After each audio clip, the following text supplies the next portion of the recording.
Mantenga la escritura ahí abierta en el capítulo 10 del libro de los sellos, porque este es un relato bien especial, inmerso allí en el libro que cuenta la historia, el libro histórico del Nuevo Testamento que cuenta la historia de la iglesia, de los orígenes de la iglesia, desde el relato de la ascensión del Señor Jesucristo, el mandato que Él les da, hasta la predicación de Pedro y el encarcelamiento de en Roma.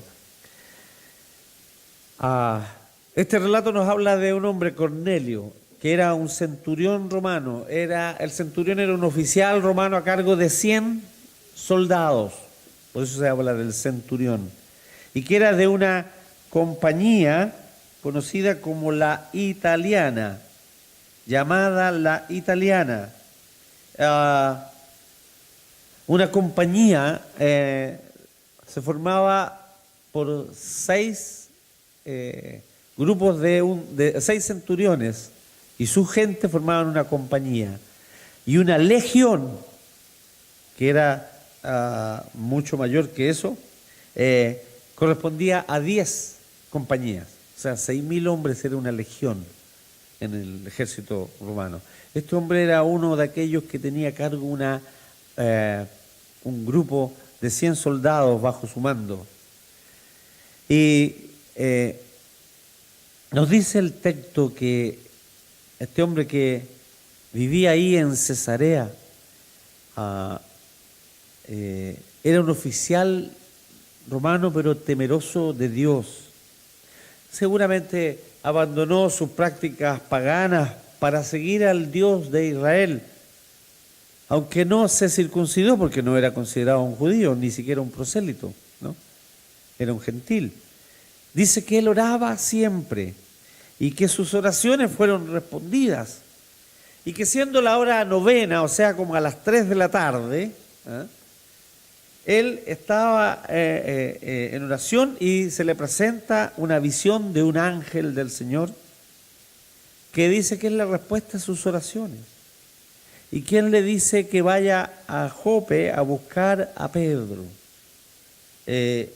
Le da la dirección precisa, le dice: en tal parte está aquí, llámalo y él te dirá qué debes hacer. Este hombre manda a Jope. Jope era un pueblo costero, ¿no? Algunos lo sitúan como el Haifa actual, pero según los mapas que nosotros tenemos en algunas Biblias pareciera estar más bien al sur de Cesarea, más hacia lo que es la Tel Aviv actual. Cualquiera sea este lugar, estaba en la costa, pero aproximadamente a unos entre 40 y 50 kilómetros de Cesarea. No era un pueblito ahí como quien va de Viña a Reñaca, ¿no? Era bastante más lejos, era como ir a Quintero más o menos, para que calculen la distancia ahora, ¿no? Por eso que probablemente los siervos de Cornelio deben haber ido en cabalgadura o en un carro, para llegar a mediodía ya y no llegar en la tarde o atardecer noche. Aunque el relato no nos especifica la hora, solamente nos dice la hora en que Pedro estaba orando. Porque dice que Pedro estaba en Jope y que subió a orar a la azotea de la casa donde estaba cerca del mediodía, a la hora sexta. Y dice que estando allí orando tuvo una gran hambre. Y pidió probablemente que le prepararan de comer. Y mientras esperaba que prepararan esto de comida, dice que tiene un éxtasis y ve en una visión, en ese éxtasis, un gran lienzo atado, como cuando usted toma un pañuelo y le ata las 4 puntas, así, un gran lienzo que desciende del cielo y que hacia la tierra, y dentro del cual habían cuadrúpedos, habían reptiles y habían aves. Y una voz que también descendía del cielo junto a esto y le decía: levántate, Pedro, mata y come. Él tenía hambre, satisface tu necesidad allí.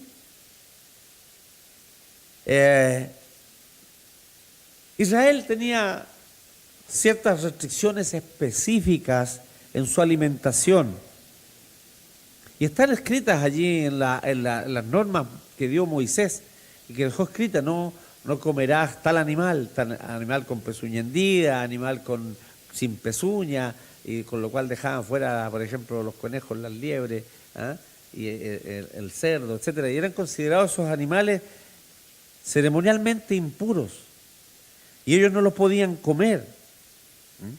Y el fin de aquella normativa, de estas restricciones, era separar al pueblo de aquellos vecinos paganos hacia la tierra prometida donde ellos se dirigían, porque eran pueblos idólatras que tenían, adoraban a muchos de estos, adoraban a los animales como dioses, ¿no? Y a ellos se les dio cierta restricción para hacerles entender que ellos eran un pueblo exclusivo de Dios. Pero estas restricciones ceremoniales quedan anuladas por Dios en el nuevo pacto.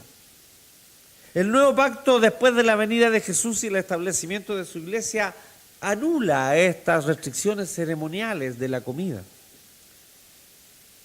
Y entonces a Pedro se le muestra esta visión. Pero es interesante notar que se le muestra no una, sino que 3 veces. En la historia, en la profecía de Daniel, encontramos un relato cuando él le va a interpretar el sueño al rey, al emperador. Y dice que el rey le cuenta que el sueño ocurrió 3 veces. Y él le dice, si fue 3 veces que tuviste este sueño, es porque la cosa es firme de parte de Dios. Aquí, sin duda, el hecho de que se reitere en 3 oportunidades la situación nos hace pensar y recordar aquello de Daniel. Es firme de parte de Dios lo que te está señalando, Pedro. Es una decisión que Dios no va a mudar y que está enfáticamente señalando.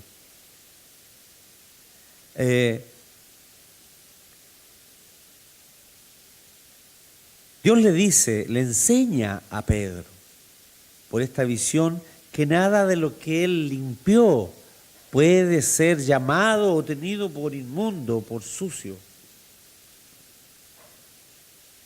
No llames tú común o inmundo aquello que yo he limpiado, le dice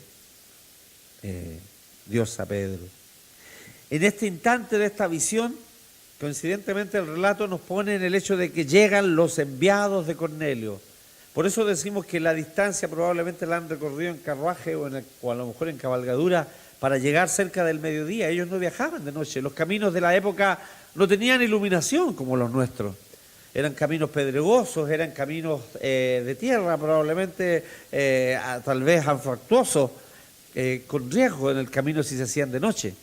Por lo tanto, deben haber salido de Cesarea al clarear el alba, y dice que llegan cerca pasado de mediodía cuando Pedro tiene su visión allí. Y entonces, y tal vez quizá por lo que continúa, tal vez un poco más tarde de aquello, ¿no? Porque dice que el Espíritu le revela a Pedro, aquellos que vienen por ti, yo los he enviado, ve con ellos, no temas en recibirlos. Y Pedro entonces dice que los recibe y los hospeda esa noche en casa. Los hospedó. Aquí hay 2 cosas, 2 detalles que están mostrando ya cómo Pedro está cambiando su carácter o su prejuicio, sus ideas. Es algo de lo que vamos a ver enseguida. Pero él estaba morando en casa de un Simón curtidor. El curtidor significa que él trabajaba con cueros de animales muertos. Y Pedro está morando en su casa. Y para el judío era algo que lo ponía inmundo ceremonialmente, fuera del marco de la congregación por un X tiempo, el estar en contacto con algún ser muerto, fuera este humano o animal. Sin embargo, Pedro está morando con alguien que trabaja con animales muertos. Ya ahí hay un cambio en su conducta. Y luego recibe a estos hombres gentiles en la casa en que él mora y los hospeda. Como él mismo lo dice más adelante, para un judío esto no es aceptable, compartir con los extranjeros. Ellos habían habían olvidado un poco el mandamiento del Señor en cuanto a recibir al extranjero, recordando que ellos fueron extranjeros en Egipto. Y habían llegado a esto para evitar la contaminación lo habían llevado a un extremo de decir, no me junto con los extranjeros para no contaminarme. Y dice que al día siguiente ellos van a Jope, de Jope a Cesarea. Como decimos, deben ser entre 40 y 50 kilómetros aproximadamente, según los cálculos de los mapas que de la época nos muestran. Y dice que llegaron en la tarde ya, llegaron pasado mediodía, y dice que Cornelio, este romano piadoso, reúne a sus familiares, reúne a sus amigos más cercanos, porque tiene una gran noticia que darles. Así es el Evangelio, el deseo de compartirlo con aquellos que amamos, que aquellos que están cerca nuestro, que vengan a oír lo que el Señor tiene para nosotros, lo que nos ha hecho bien a nosotros, y Él quiere compartir con aquellos el mensaje. Es interesante que el relato dice que cuando llega Pedro, Cornelio se postra delante de Pedro. Pedro lo levanta, le dice, yo soy hombre, es decir, no me adores a mí, como la visión de Juan cuando está allá también en el Apocalipsis, ¿no? Y hay un ángel y dice que Juan se postra para adorar y el ángel le dice, no me adores, porque yo soy siervo de Dios, adora a Dios. El énfasis de la Escritura, sin decirnos, nos está poniendo el ojo en eso. Dios es el único que merece nuestra adoración. Ningún hombre, por santo, por elegido, por preferido de Dios, por señalado por Dios para una obra específica, como lo era Pedro, puede ocupar o usurpar el lugar de Dios en nuestras vidas. Y dice el relato que Pedro les presenta el Evangelio, no sin antes hablarles de su propio prejuicio con los extranjeros y con esta situación que él tenía y cómo Dios le ha quitado aquello. Dios me ha revelado que no debo seguir con aquello. Y entonces, a su vez, Cornelio relata la experiencia y le expresa sus deseos de oír la palabra de Dios de boca de Pedro. Y Pedro entonces empieza a hablar del Evangelio, habla de Jesucristo, habla de su misión terrenal, habla de cómo él entregó su vida, el pueblo o los romanos lo mataron, pero él resucitó y ellos compartieron con él, comimos y bebimos con él después que resucitó de los muertos. Y Él nos mandó que predicásemos de esto, que predicásemos y testificásemos que Él va a ser el juez y que en Él hay perdón de pecados. Y en eso dice que el Espíritu Santo viene como una confirmación de que Dios está allí y que los gentiles también son parte o serán parte de su pueblo. Como una manifestación gloriosa, dice, de que ellos magnificaban a Dios y que los demás vieron cómo el Espíritu se había manifestado también en ellos. Hay al menos 4 cosas que queremos destacar, 4 enseñanzas o lecciones que queremos extraer de este relato del capítulo 10 de los Hechos.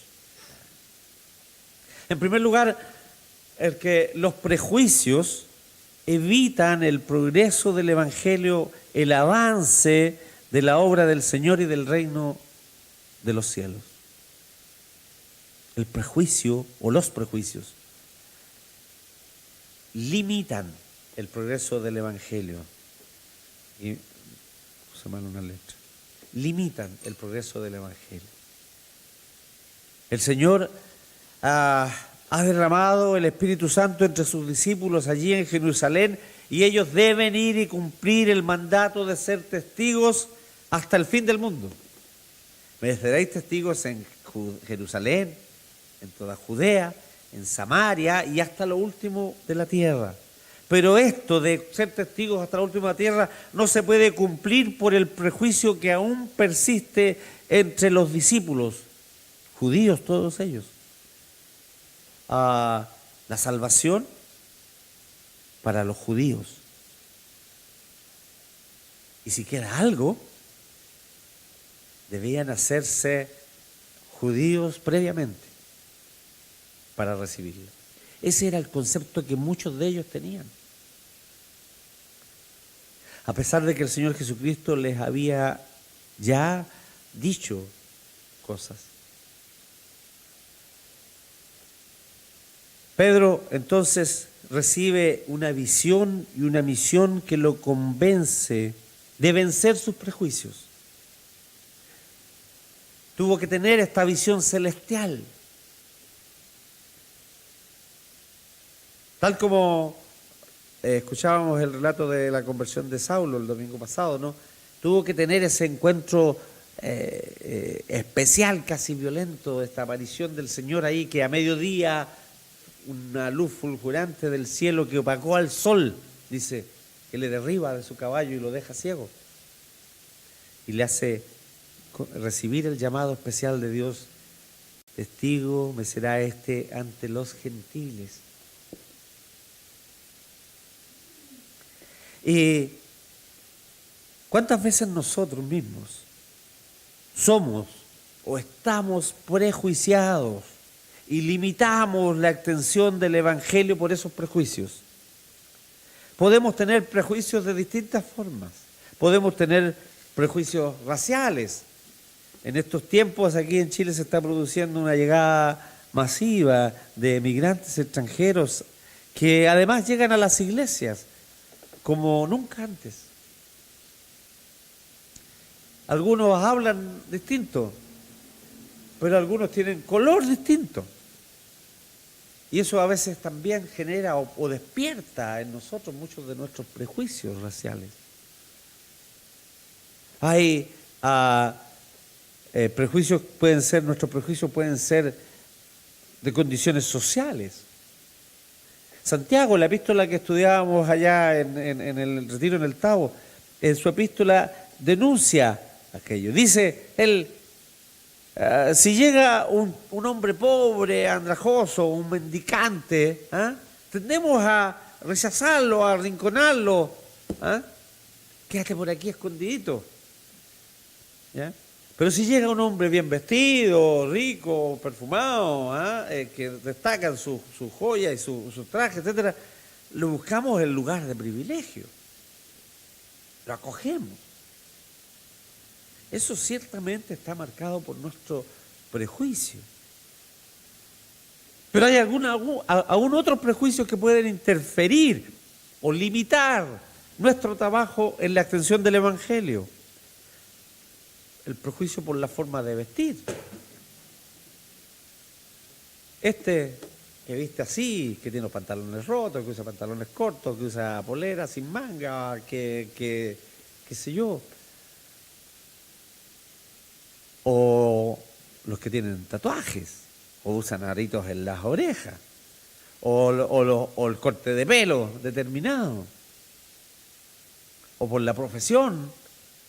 Este tiene una profesión que a nosotros nos merece duda o objeción. Algunos creen que los cristianos no pueden estudiar ciertas carreras, ni ejercer ciertos oficios. Prejuicios. O porque estudian algo, lo que están estudiando.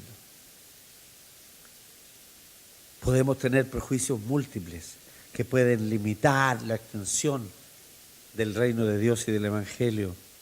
Hay que vencer los prejuicios y predicar el Evangelio a todas y todos.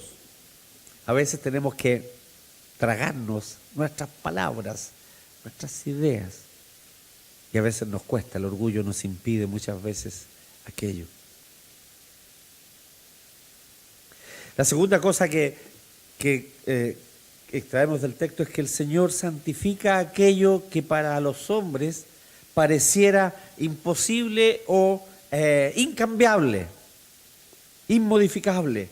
En el versículo 15, Él le dice a Pedro, lo que Dios limpió no lo llames tú común.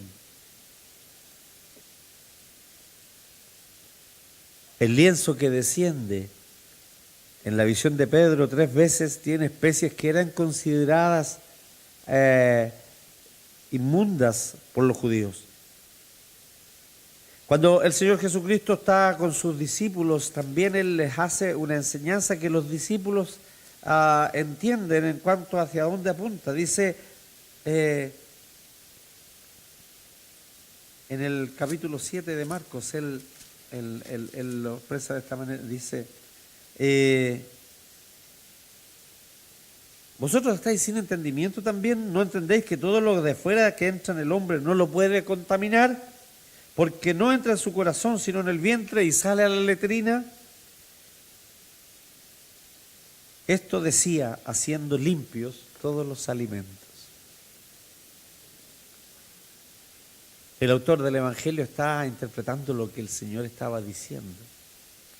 Da lo mismo lo que nos echemos a la boca, si no es eso lo que va a contaminar nuestra alma, nuestro espíritu, nuestro ser. Porque del corazón salen los malos pensamientos, los homicidios y todas las cosas, dice el Señor. No es lo que entra a la boca lo que nos contamina, sino lo que sale de ella. Y la interpretación del autor del Evangelio es, esto lo decía haciendo limpios todos los alimentos. Es decir, no hay cosas que comamos que nos contaminen espiritualmente.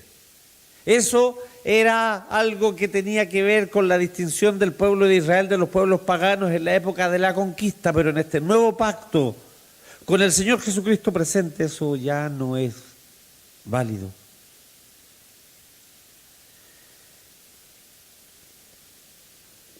Pablo, en la epístola a los Romanos, se explaya en este tema cuando les dice que los alimentos sacrificados a los ídolos, que el creyente lo compraba en el mercado, si lo podía comer o no. Había un debate en la iglesia ahí, entre los judíos porque los no judíos, convertidos al Evangelio, comían carne comprada en el mercado, y podía haber sido esa carne, haber estado parte de un sacrificio a los ídolos paganos.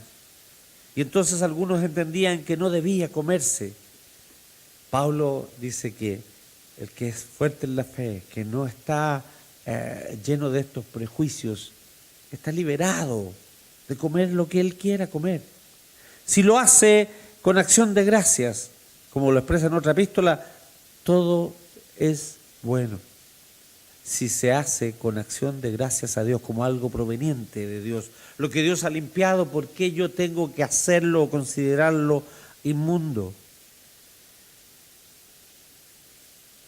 Dios puede actuar en cualquier ámbito, en cualquier persona, en cualquier raza o en cualquier condición, y transforma aquello que nosotros creemos impuro en puro, aquello que creemos inmundo en limpio. Nosotros no somos los llamados a juzgar aquello.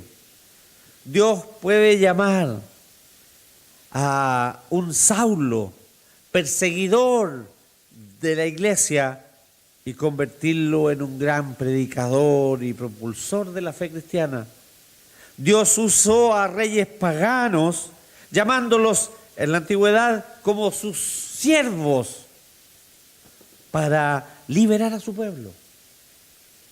En la genealogía de Jesús nos encontramos con mujeres. Para un pueblo que de por sí tenía una cultura no matriarcal, digamos, sino que más bien patriarcal y fundamentalmente centrada en lo masculino, en lo que tenía que ver con la fe y con la religión, con la práctica religiosa. Sin embargo, en la genealogía de Jesús aparecen mujeres, y entre esas mujeres 2 paganas, no descendientes del pueblo escogido de Dios. Rahab, la ramera de Jericó, padre de Booz, que fue marido de Ruth, y Ruth, que era moabita, y de ellas desciende el Mesías. Dios rompe los moldes y rompe los prejuicios de las personas. Él limpia lo que consideramos inmundo por su soberana voluntad. Los designios de Dios son soberanos y no podemos cuestionar aquello que Él ha escogido o aquello que Él ha santificado. La tercera cosa que encontramos aquí en este texto es la universalidad del Evangelio. El Evangelio es inclusivo, todos son bienvenidos. No hay acepción de personas delante de Dios, dice el texto. Pedro, abriendo su boca, dijo: en verdad comprendo que Dios no hace acepción de personas, sino que en toda nación se agrada del que le teme y hace justicia. Dios envió mensaje a los hijos de Israel anunciando el evangelio de la paz por medio de Jesucristo. Este es el Señor de todo.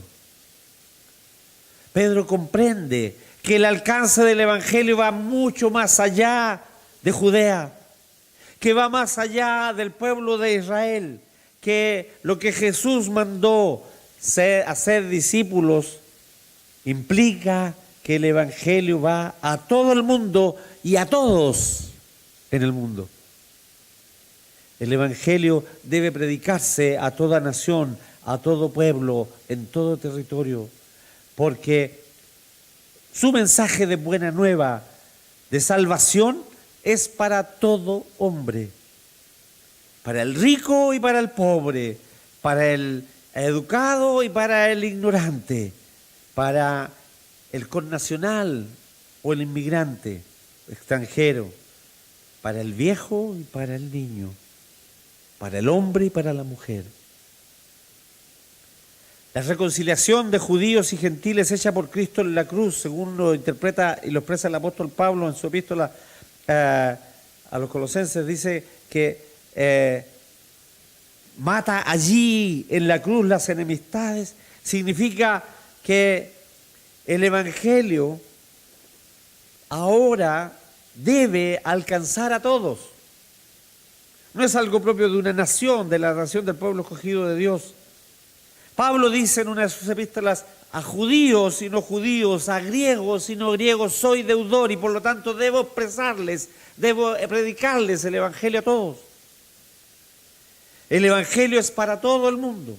No podemos limitarlo a los cercanos, a los conocidos, a los familiares o a una élite intelectual o educacional o social.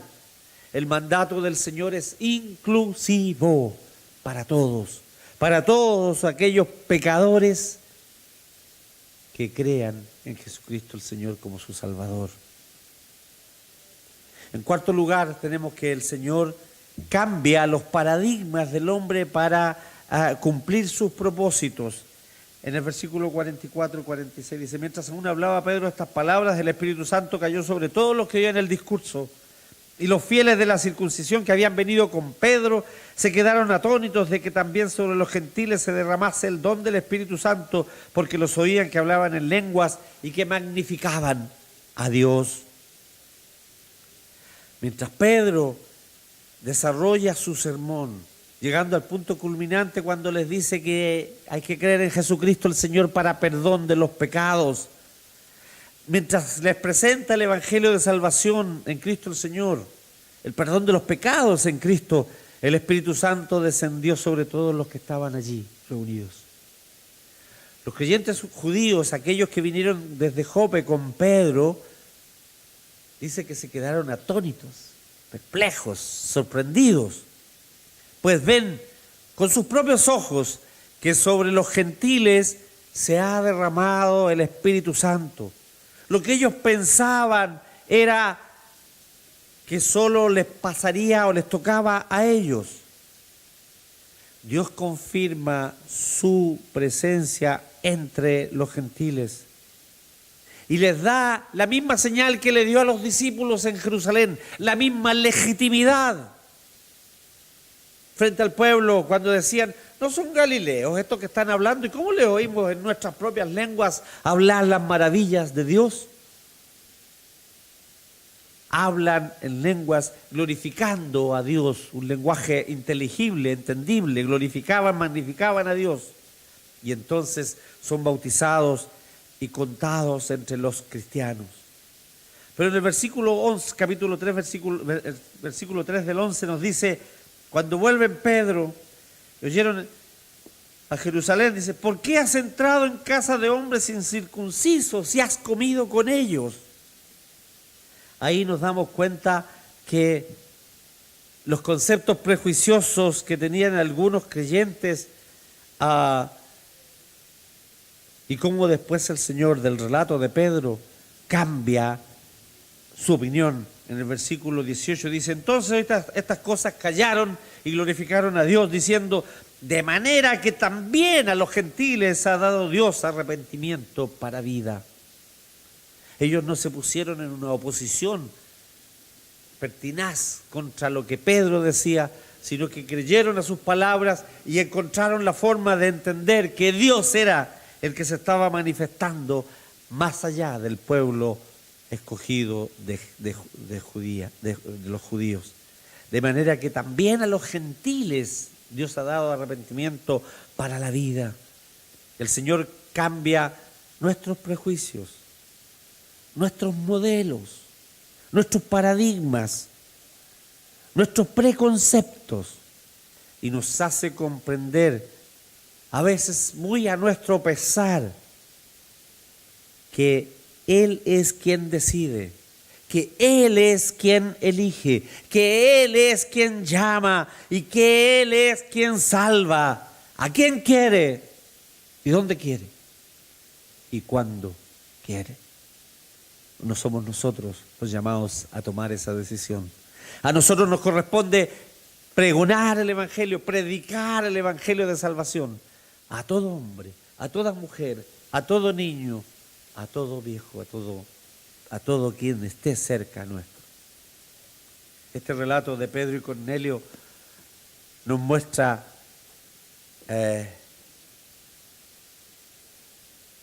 cómo se abre un gran campo, se abre una nueva puerta, una puerta ampliamente abierta para la extensión del Evangelio del reino de Dios.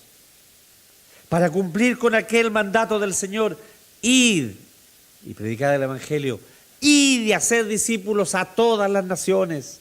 Me seréis testigos en Judea, en Jerusalén, en Judea, en Samaria y hasta los confines de la tierra. Los prejuicios, aprendemos de este texto que los prejuicios limitan el progreso del Evangelio. Aprendemos que el Señor santifica aún aquello que nos parece imposible de tener esa condición, que el Evangelio es universal. Eso no significa que todos van a ser salvos. El Evangelio es para todos. Se salvan los que creen en el Señor Jesucristo, que es la buena nueva de salvación. Es universal, inclusivo, sin acepción de personas. Y que el Señor, también aprendimos que el Señor cambia nuestros paradigmas y modelos para cumplir sus propósitos. ¿Qué prejuicios tiene que vencer? Hay gente a la cual usted le ha hecho una cruz porque dice, esta gente no va a cambiar. ¿Cree que el Evangelio es solo para los buenos? ¿O que según su modelo, su tipo, su paradigma, su ideal, es como debe acomodarse la palabra? El Señor rompe con nuestros prejuicios, con nuestros preconceptos, para decirnos que el Evangelio es para todos los hombres, en todo tiempo, en todo lugar, de toda raza, de toda condición.